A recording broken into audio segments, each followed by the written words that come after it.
don't think anybody ever thinks that they're gonna find themselves in the NICU with their child. You see all of these other people that have the perfect birth and their birth story, it just went to plan, and they have maternity pictures to look back on, and it's hard to not have that.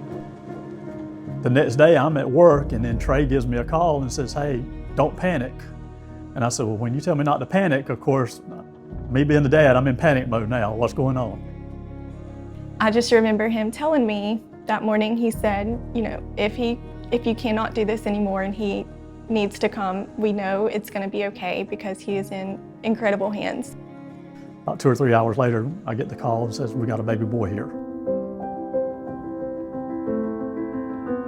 We want to make sure that when they go somewhere or they're coming to us, that there is no difference in the care that they would receive in the ICU, in their isolette, in the NICU with the nurses taking care of them, to getting in the back of that ambulance.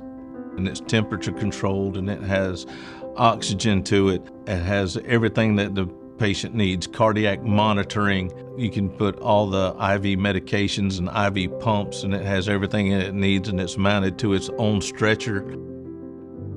He had to go to Panama City on 3 different occasions, so without it, I don't know how it would be possible to make it down there without it. Anything we can do to make that transfer process from hospital to hospital as safe, as convenient, and more importantly, as technologically up-to-date possible would be great for the baby for those hours it takes to get to the other hospital. The survival rate of these infants just goes way down if you don't have this specialized kind of transport.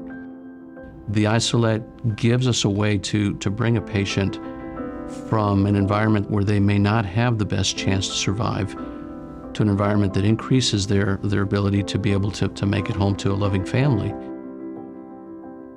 These families just aren't complete with their babies in the NICU, and the longer that they go without the equipment and the care that they need is longer time away from home.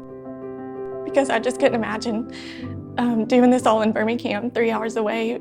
And Southeast is just such an incredible NICU that, they can take care of the sickest of sickest. They can't speak for themselves, so we got to do it for them. And they need that chance. And a lot of them, this is the only way they're going to get that chance, is to be able to get to a facility that's going to help them.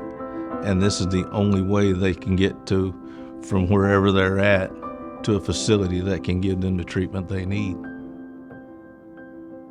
But as all things, especially medical equipment, as time passes, it all ages and wear and tear, and the manufacturers are not producing the parts and pieces to make repairs or replace the parts. It's been such a huge service to our communities and our patient populations that we would be doing them a great disservice to not make the decision to update this piece of equipment.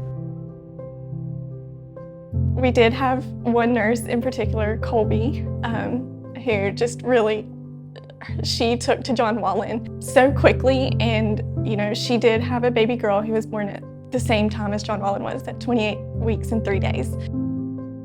I wound up being there the day that he was stable enough for her to hold him for the first time.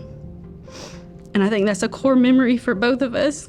She didn't realize at the time how much it meant to me to be able to do that for her. Those NICU nurses are angels that provided the love, and Miss Margaret was the NICU angel that provided the encouragement. And those working together was a powerful thing to get Lainey through this situation. Sometimes I can see people can use a little lift, and I automatically say something, to lift them up, and it don't take much. You'll be surprised. Just a kind word or a smile. A lot of people are worried about the baby at the time, but she really made sure to tell me, you're so strong and you're a great mom. And so, just the impact that had on me, she helped me get through days. We don't take for granted a day that we have with him, because we know that it could have gone way worse. And we're just thankful that he's here. And we owe Southeast that we owe the NICU team everything because they gave him a fighting chance.